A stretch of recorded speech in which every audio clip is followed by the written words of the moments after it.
Welcome to the podcast, Let's Talk Polarization. I'm your host, Olivia Chiang, a Bay Area student passionate about addressing America's political divide.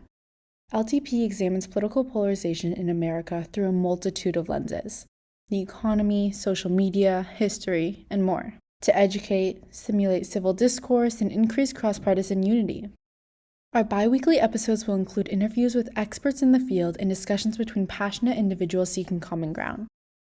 Today, we create a baseline for understanding polarization, examining the history of America's divide. We cite Ezra Klein's book, Why We're Polarized, along with many nonpartisan articles to answer three critical questions. What is polarization? What did politics look like in the past? And what caused political polarization? 1. What is polarization? No, not scientific transverse waves polarization. What this podcast seeks to demystify is political polarization. Now, polarization is not inherently bad. It simply represents the greater and greater divergence of political attitudes towards ideological extremes. However, political polarization in the United States has become so extreme that it drives us from bipartisanship, hindering national legislation and reforms. The issue of polarization has increased over time. According to the Pew Research Center, a nonpartisan think tank, the number of Americans who express consistently conservative or consistently liberal opinions has doubled over the past 2 decades, and these opinions are now more adherent to those of a distinct political party. As a result, parties have less and less ideological overlap. Did you know? People who believe Black people are discriminated against doubled for Democrats, but halved for Republicans in the last 30 years. The same trends occurred for beliefs on immigration and taxes. While nothing is inherently broken about American politics, we can see this divisiveness in our everyday lives, from the posts and tweets that our communities choose to circulate to the chaos of the 2020 election. But polarization also manifests in conversation. According to Pew Research, when speaking with strangers, people would rather discuss weather, sports, and even religion before talking about politics. Ask yourself, do you agree? Now that we have defined political polarization, we can ask, what did politics look like in the past? In 1950, politicians were calling for a more polarized system. At the time, state and national parties were remaining localized and disorganized, lacking both centralized staff and a clear identity. As an effect, Democratic politicians were voting in favor of Republican views on issues and vice versa.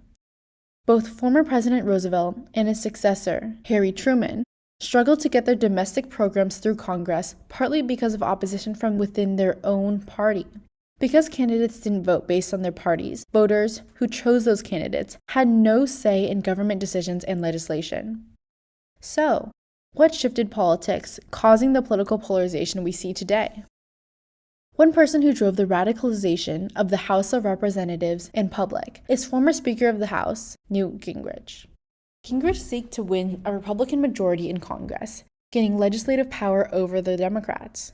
To do so, he refused legislative compromise with Democrats and provoked public hatred of Congress. The C-SPAN was a nonprofit cable channel broadcasting all congressional proceedings. In 1984, at the end of each day, when no politicians were left in the chamber, Gingrich took to the floor of Congress not to propose legislation, but to accuse Democrats of corruption live on C-SPAN, attacking legislators by name and asking them to respond. The public believed that the lack of response proved Gingrich's accusations to be true, when there were simply no representatives in the room. Then, in 1989, Congress voted to give themselves a pay raise, which received a firestorm of public criticism directed at the Democratic Speaker Jim Wright.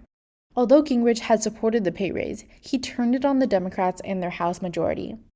Both of these instances of misinformation increased public animosity towards Congress as an institution and Democrats as a party. During his 2 years of Congress, many say that Newt Gingrich pioneered a style of partisan combat which encouraged name-calling, conspiracy theories, and strategic obstructionism, which exists to this day. But Gingrich wasn't the only contributor to American polarization. Obama's presidency greatly radicalized America. Why? Racism. In 2008, former President Barack Obama was elected as the first Black president of the United States. And although Obama discussed race Far less than other Democratic presidents during his presidency, the act of being president polarized public attitudes on race. Post-Obama's election, the U.S. saw a surge in traffic on white supremacist internet websites and hate crimes. And national surveys found increased polarization between the political opinions of Black and white individuals on healthcare, the economy, and even the president's dog. Political science experts explain why.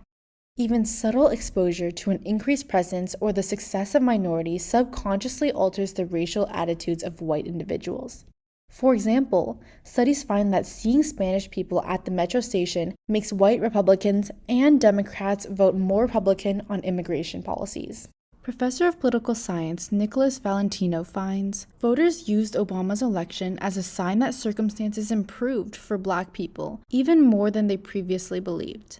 And, as a result, and regardless of reality, policies designed to improve equality of opportunity, such as affirmative action, were seen as less necessary.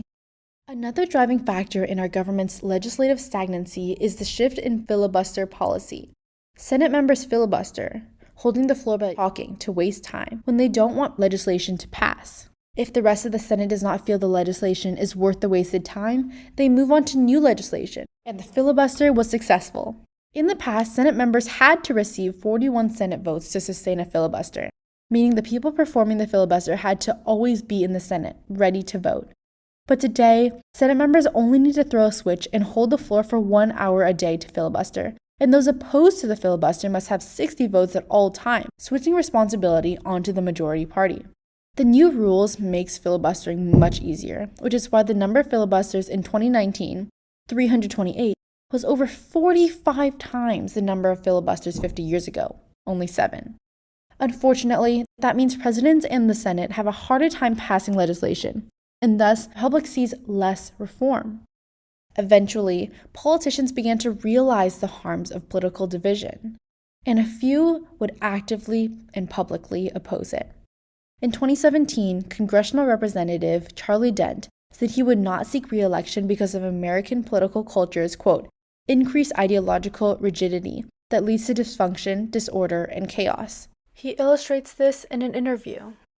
It's been getting exceedingly difficult to perform the most basic fundamental tasks of governance, from just keeping the government open, keeping the lights on, to preventing default on our obligations, to reaching budget agreements, even things like hurricane relief. Lobiondo Frank, a New Jersey politician, and a number of Republican senators followed suit, announcing they would retire from Congress. These politicians were willing to give up their positions in government to foster benevolence and peace in politics. But it was too late. Their actions of protest barely dented the issue of political polarization.